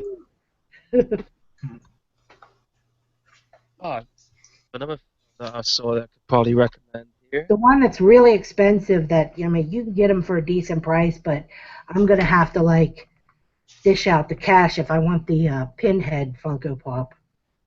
Oh, yeah. I saw one of those in town today.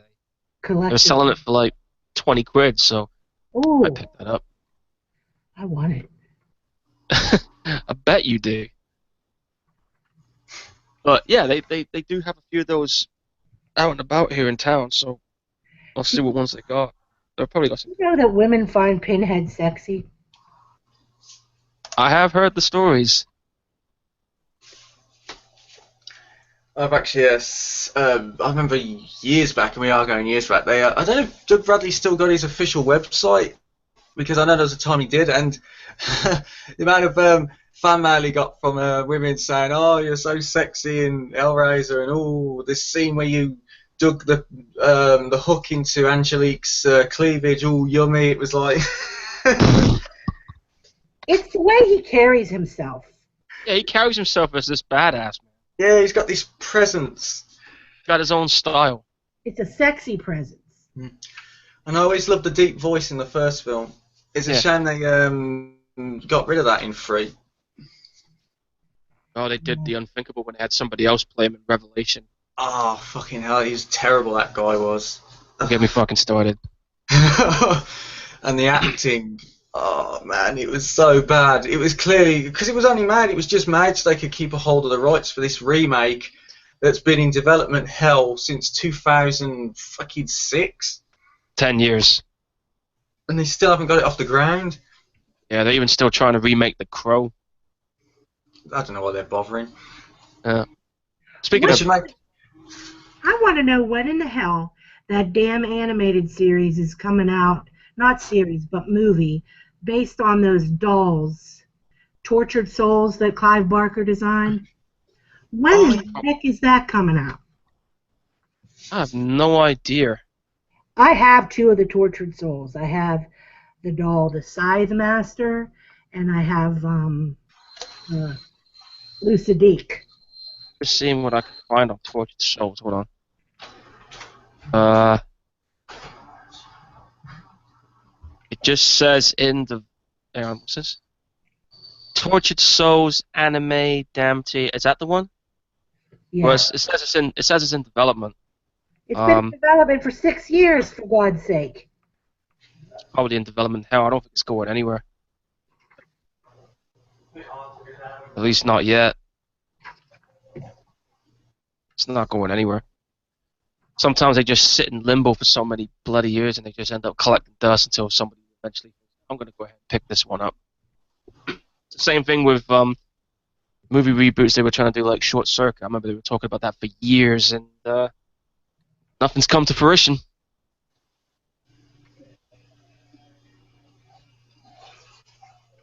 Some just end up that way, I guess. Hmm.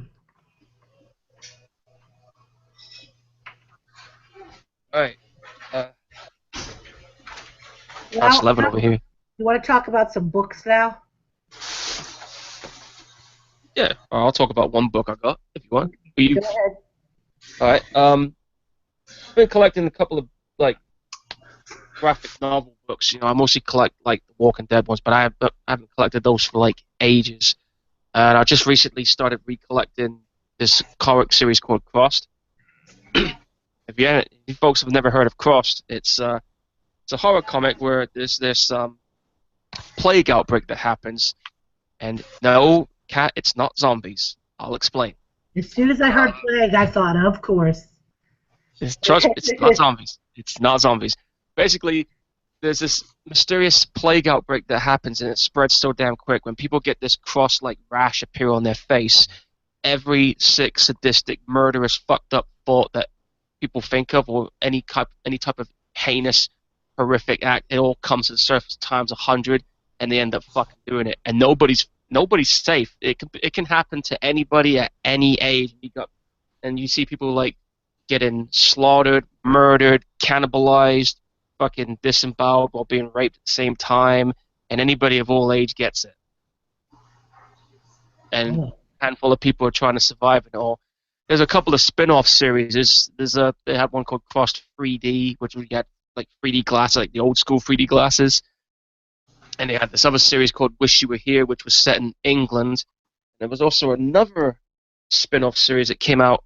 That was the first issue was written by Alan Moore, you know, the guy who did Watchmen and V for Vendetta. It's a series called Crossed 100, and that is actually set 100 years after the initial Crossed outbreak, and people like ancestral like survivors are trying to make ends meet.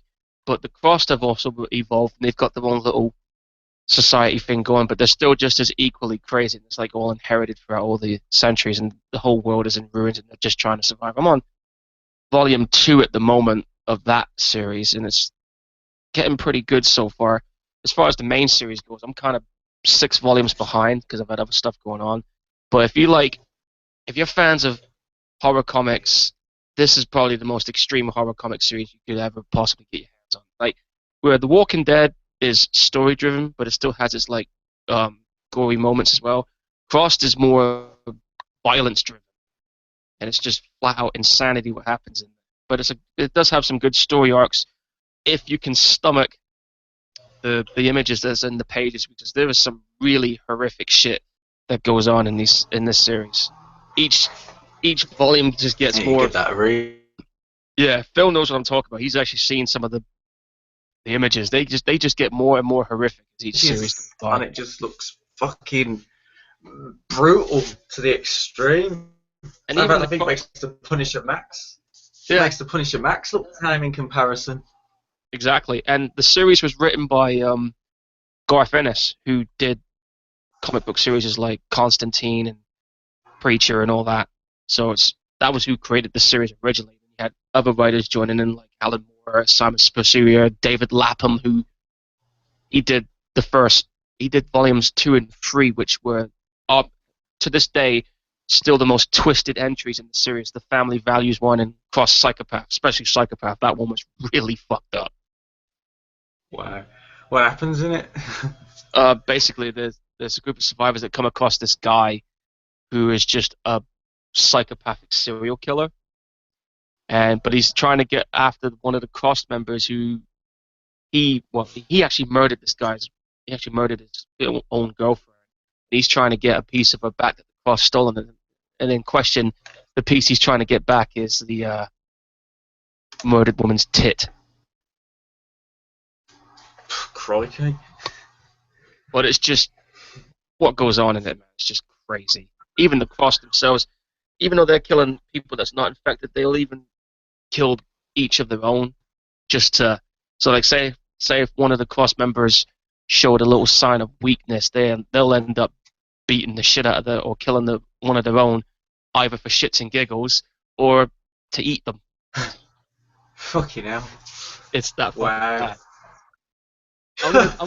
I'm gonna try and find images of the comic book covers so I can give you two in the chat box an idea just how crazy some of this stuff is. I'll post the Wikipedia information up first because I don't know if Cat's ever read this series, so I better Wikipedia information comic series so she can. Never read it. No. Hang on. Coming up on. Make one hell of a film. As if I made a film of Cross. Bloody hell. They actually have been trying to at one point. Kevin Spacey was on board for producing it, but I don't know what's going on there now. But the stuff that goes on in this, you think the Walking Dead TV series is hard? Can you imagine if they made that into a TV show? They wouldn't get away with half of the shit that happens in this series. All right, I'm just going to go and find some images, and I'm going to put it out there, and you guys can have a look and see what you think. Okay. And while I'll do that, you guys go ahead and talk about the other books you got in mind. I'm intrigued.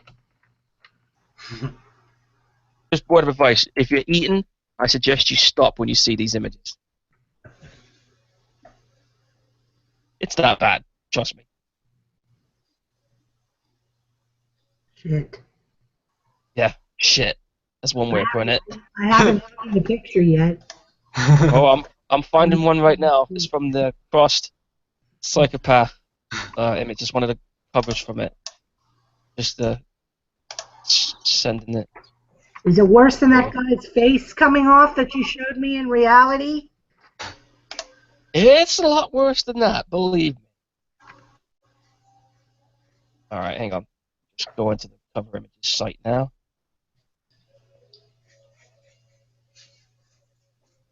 Okay, I'm going to give you the link to one of the images coming up on there right now. Go ahead. I don't see the link. Where'd you put the link? It's the one that says bleedingcool.com Cross Psychopath covers. Okay. Let's have a look. Humpty Dumpty Dum.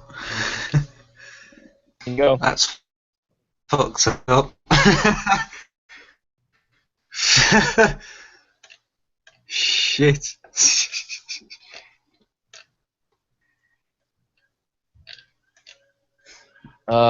Kat, I've noticed you've gone quiet. No, I was expecting something really. Well, it certainly doesn't shy away from the. It's not that bad. I've seen worse. All right, I'll find another worse one then. There's one I remember seeing that was actually pretty bad. It is not that bad compared to what you were saying. I mean, it's bad, but I'm just saying I've seen worse and stuff. I've tried. There's this one I saw that's on a comic cover, but there's a group of kids that are infected, and they got this big ass saw, and they got a woman straddled upside down. They've sawed her arms off, and now they're sawing her right down the middle from ass to head, like a seesaw. Blimey. That one image, when I saw that, I was just like, this is fun. Here's an image for you. I'll just tell you, and you see if you can visualize it. Go on, then. I've been watching the show Preacher, the TV show based on the graphic comics, okay? Spoiler alert, everybody, so don't, I mean, it's not that bad of a spoiler alert, but spoiler alert. So there's this episode where, okay, there are two angels that are down on Earth. They're pretty much regulars, and they're trying to get back this creature. Well, heaven sends this other angel, okay, to destroy them, okay? Well, basically not necessarily destroy them, but get what's needed back at all costs, okay? The thing is with these angels is once they're killed, they can regenerate somewhere else. It doesn't matter what you do to them; they just regenerate. They're there again. Okay. So, in order to subdue this one angel, what they ended up doing, you don't know until like I just saw it this week's episode. They're in this motel, and they keep saying, "Leave the music on for her." And I'm like, who's her? And my husband's like, remember, it must be that damn angel. So this one sheriff goes into that bathroom, and he's like, oh, my God. And then it shows her. She's like, her arms are stubs. They were cut off. Her legs are stubs. They were cut off. She's bleeding heavily in all areas, and she's just sitting there in the tub. Okay? And apparently, that's the only way that they could keep her from keeping on regenerating and trying to kill them. Oh, fuck. No. And, I mean, that was pretty. I was like, oh, sweet Jesus. But she is clever, okay? Because this was a great scene. This was a heart-wrenching scene, actually. The sheriff is like, he's like, I'm going to help you, and she's going to kill me. And he's like, no, don't give up, don't say that. And he's like, tears are coming out of his eyes, you know what I mean? Yeah. And he starts refusing to kill her. But then you could tell he wants to do it out of mercy. And while I was watching it, it wasn't dawning on me what was really going on, you know, because I was like so into that. So he kills her. Okay, it's really hard, and he's crying the whole time, and he kills her. Right. And he strangles her, and he's still crying, looking at her while she's there. And behind him, in the doorway of the bathroom, there she is again, perfectly alive. And she doesn't kill him. She just looks at him, and she turns around and she leaves. Oh, okay. But I've just posted some more images, by the way. It's pigsearch.com. Seeing her like that, though, in the bathtub, that was, like, really, really disturbing. Oh, I can imagine. I can imagine. And I was going, don't kill the cop. Don't kill him. He felt bad. I'm talking to the TV. I'm like, he felt bad for you. He actually helped you. And she didn't kill him. So I was pleased at that anyway. Yeah. She just basically let her go. Yeah. Plus, she had no reason to kill him anyway. He wasn't one of the ones that she was sent down there to deal with. Yeah.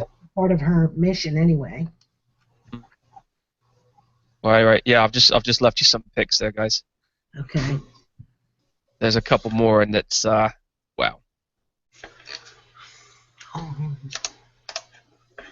With that shark? It's a dolphin being stabbed and pumped at the same time. Why a dolphin? Don't kill anything. That's what the cross are like. There's more pictures when you scroll down. You don't mess with a dolphin. Like I said, when the cross are around, anyone and anything is fair game. Okay, is that a... That's the first time I've seen a comic book where someone's shitty. What the hell is this picture? She's got a penis coming out of her head. Penis is all over her hair. That's what she's gone and done to people. Straight up. That's how bad the cross are. This is what they end up doing when they get infected with that stuff. Okay, this... I told you, when it comes to horror comics, this one is like seriously out there. This is weird. Yeah. Very.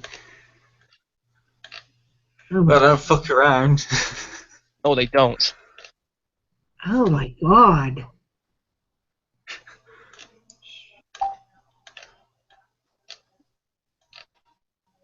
Okay.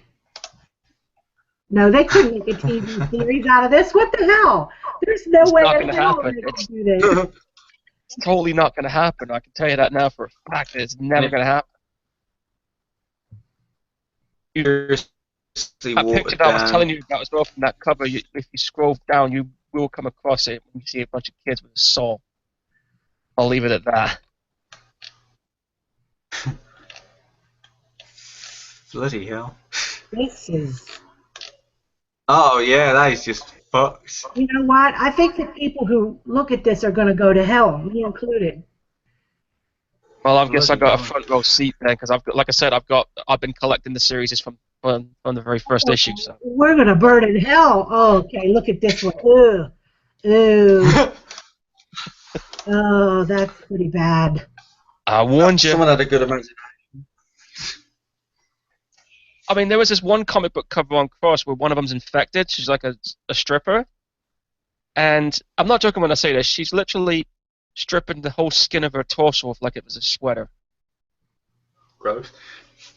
That's what they end up doing. They'll mutilate people and they'll also mutilate themselves just for the hell of it. That's how bad this fucking... Apparently, these people will shove anything up their ass. Yeah. And they wouldn't... But they got no problem killing people as well. Like I said, when it comes to horror comics, I've read plenty of horror comics, but this one is just probably the most extreme one I've ever read. But that's what I like about it. It's just like the more extreme, the better. Sweet Jesus! I mean, Paul, that's extreme. That is beyond extreme. That makes like Freddy Krueger and shit look like Disney shows. Yeah, pretty much. I mean, wasn't the Constantine comics considered gritty at one point? That makes. And this series was written by the guy that did Constantine. He's fucked up in the head. He is so fucked up in the head. You know what? He needs help. This guy needs help. But yeah, when it comes to horror comics, but yeah, anybody who's watching this, if you want an extreme horror comic, then that's the one I would strongly recommend. But just be warned, if you're reading. Just don't eat. No, be warned if you click on any of these links. Oh, of course, you can't see them. But be warned if you come across any of them. Be totally warned. Yeah. What I'll do is what you could do, I got the Wikipedia link, you can put it in the comments section of the video when this is all said and done. Okay. Just don't put the images up. Let them find that themselves. They're going to want to, like, wash their eyes out after they see that shit, let me tell you. Yeah. But the series is pretty damn successful. Like I said, it's like really? 2 main volumes. But I haven't... Brave, that's why. Yeah. But, you know, it's like I said, I just came across it by accident, and I was just like, yeah, okay, this is some good horror comic right here. Makes a fresh and change from zombies. Well, so you wanted something worse than zombies, Cat? There you go, you found it. Wait, I never see zombies doing that with a freaking saw. No. I would prefer a zombie over that shit. My God. There you go, I got Cat liking zombies again. I did it. Yes. Yes. I just warned the people in our chat not to click on that link. Yeah? Well, I'm going to count that.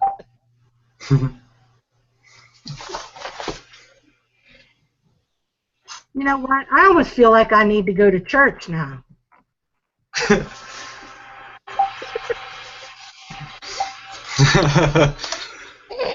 I'm a horror freak, but after seeing that shit, I feel like I need to go to church. Well, like I said, can you imagine if they made a movie out of that?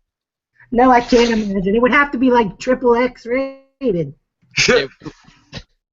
Like I said, they'd never be able to put a fraction of what's on there. No, not even one little minute bit of what's on there. Yeah. Pretty much. But that's my book recommendation for everybody. Crossed. Oh, yeah, that's your book recommendation. You know what? We're going to be flagged because you recommended that book. Probably the best extreme horror horror comic you could possibly read. That and maybe Night of the Living Dead Aftermath, but that's about it. I doubt that even tops this. No, but it's published by the same people who did Cross, so just as equally fucked, but with zombies. Just minus all the Crazy. seeing on the images, yeah. Look at you encouraging innocent people in our chat to go look at that. It's like somebody, seriously, it's like somebody took the concept of George Romero's The Crazies and just multiplied it by 100. There's another movie I didn't care for. No, not the George Romero one, the remake. I didn't. The remake was not bad, but slow.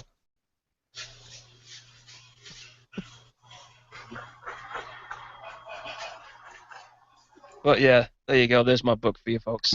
I gotta get going. Well, what about you, Philip? Do you have a book recommendation? Please don't let it be like that. Oh. 28 days later, the comic. I'll catch you later. Hey, well, thanks for Been stopping good talking by. to you guys. I'll see you soon. Great Good talking to talking you. to you. All right. Bye-bye. Bye-bye. Take care, man. But yeah, the book I read, nowhere near as outlandish as Crossed. Now, it's a little book from the 80s called The Keep, written by F. Paul Wilson. Oh, I loved it. I read that, and I love F. Paul Wilson. It was like one of the best supposed vampire stories, because like I said, that's the great thing about it is you think it's a vampire, and then at the end, I don't want to spoil it, but in case people haven't read it, but basically it's not what you think. And I thought that was pretty clever. It's a nice little clever take on the vampire genre, and it was, like I said, it had like this really, and the characters really good. It had like a really great atmosphere, and also I really liked the film they did. I don't know if you ever saw the film that Michael Mann did back in '83.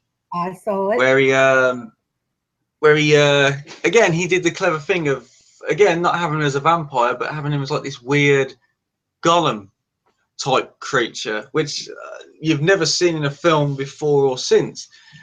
And it was like, I just always love that, like Gothic architecture, like in a rural village and the crosses everywhere. So sort of sucker for stuff like that.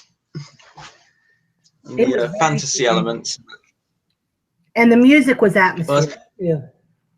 Oh, Tangerine Dream's soundtrack, brilliant. Actually, managed to get one of the soundtracks because apparently the reason why The Keepers never had an official DVD release is because of some legal dispute between Paramount and Tangerine Dream over the score.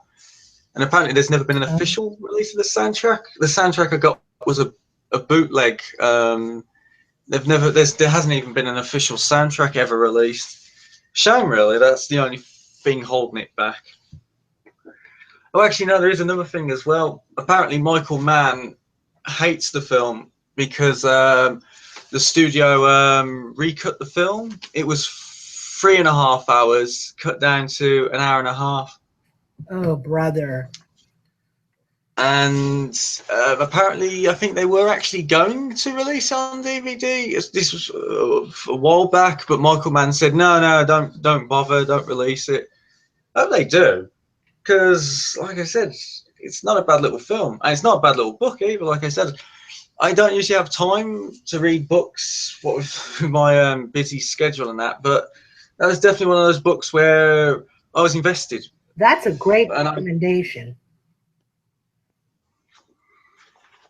Like, I mean, if you've obviously read those books, then like page turners, where it's like you have to find out what happens next, and then when you do put it down, you're like, oh man, I can't wait to read it tomorrow and find out what happens after that and the characters. And it's like, like I say, it's nowhere near Crossed, but still. But yeah, I've got a few of his other books. I just haven't got around to reading them yet. I recommend 2 of his books. I hope you have them. The Select and Sibs. Unfortunately, I haven't got those. The ones I've got, other than the Keep, is the Tomb, Reborn, and Night World. Well, those are all sequels to The Keep, right? Yep, and I didn't even know that when I bought them. Irony, I found out afterwards. I was like, isn't that ironic? They're all sequels to The Keep.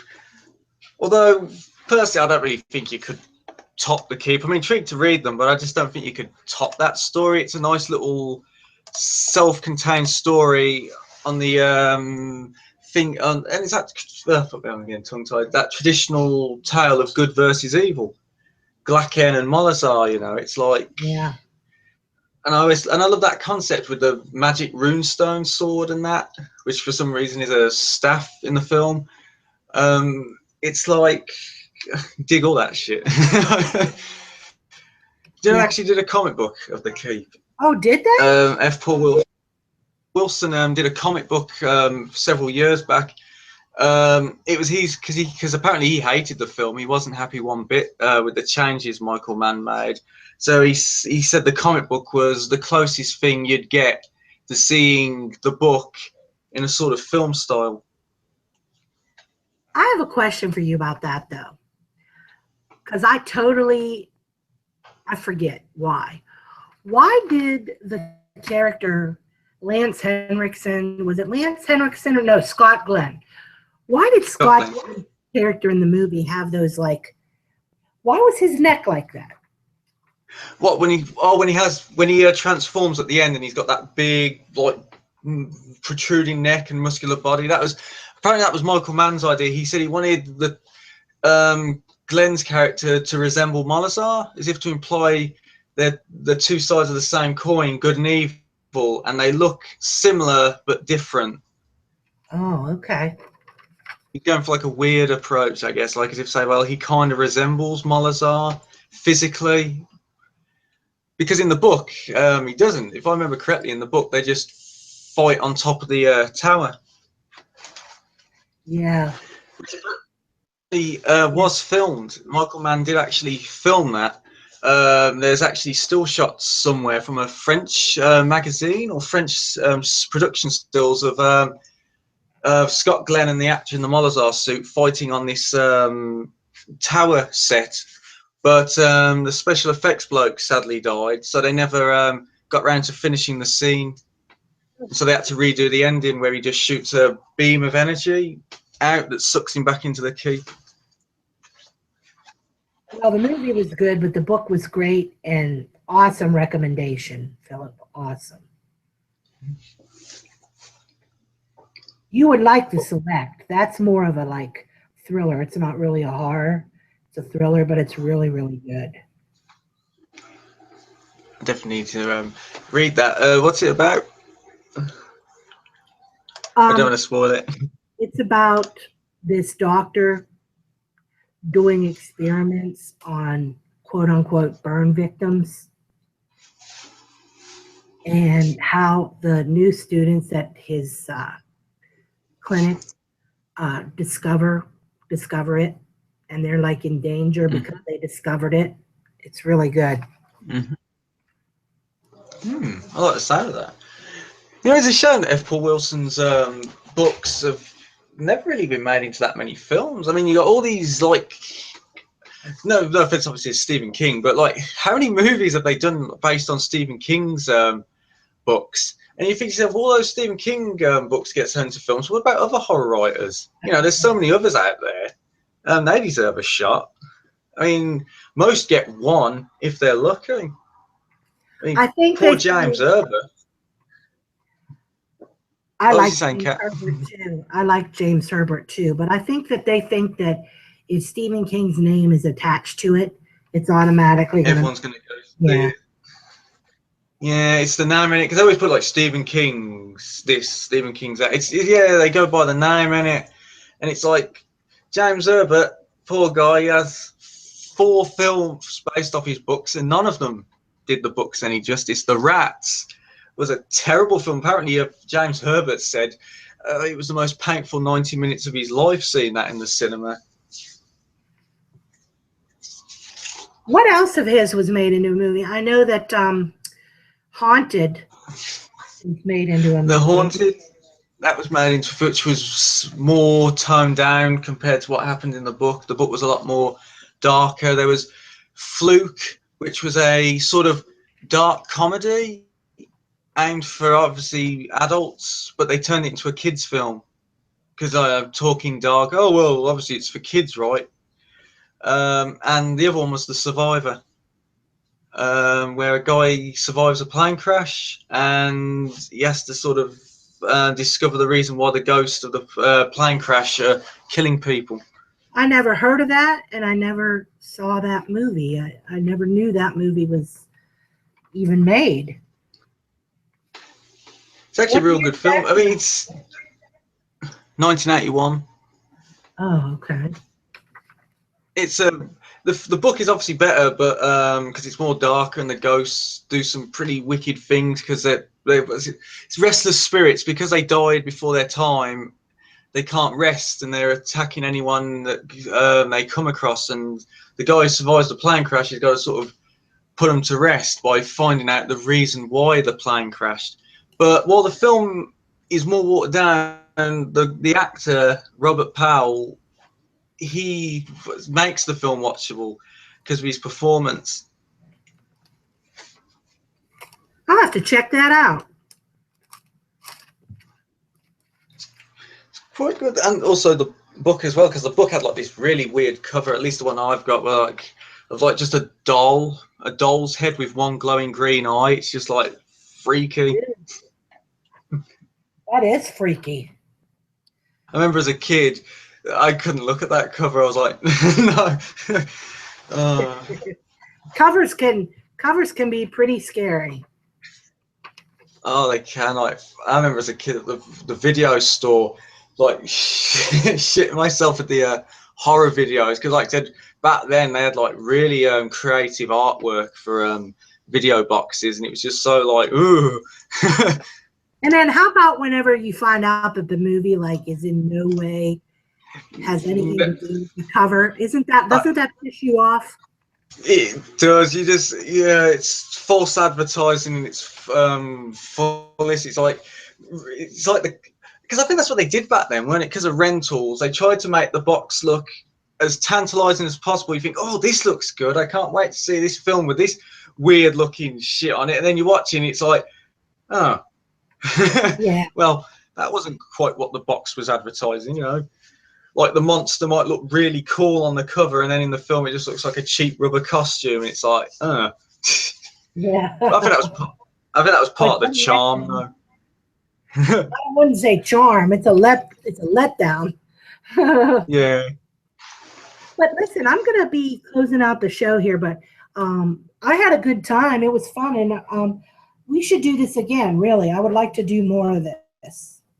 Same here. I had a great time. I look forward to doing more, Kat. Okay, cool. So thank you for being on the show. Enjoyed having you, and have a good evening. Thanks, Kat. Pleasure to be on it. And viewers, thanks for stopping by if you did stop by, and you have a good evening too. Bye-bye.